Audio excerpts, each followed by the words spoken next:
Me and Ismail were the last two. Everyone flew out 8 days ago. Okay. Yet we're still in Djibouti because they couldn't organise a ticket for wow. us. Some of the Ocean Stars players who had recently featured in the FIFA Arab Cup have gone on social media expressing their frustration with the Somali Football Federation, who they claim has neglected them, with some of the players now stranded in a hotel. Like that's just like a given that if you fly the national team or someone that's representing your nation, you want to guarantee that they can fly back home.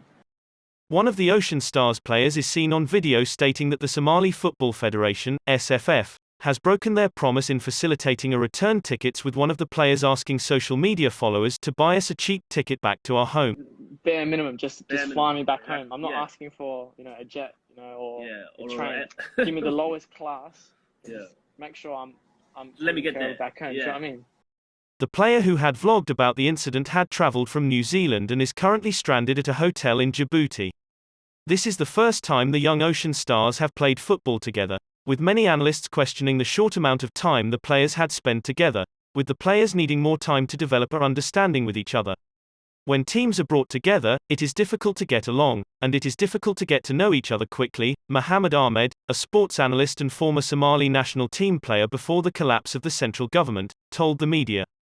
Mohammed added that however the Somali players have shown great effort, that the Somali Football Federation and the team behind the gathering have done a good job, and that there is a need to continue training and conducting friendlies with other countries to develop bonding and cohesion with one another.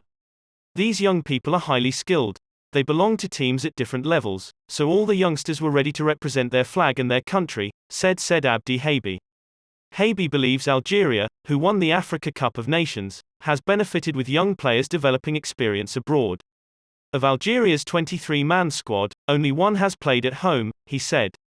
It is not the first time that the Somali Football Federation has been questioned of its administration and the Somali Football Federation for failing to provide return tickets to its players.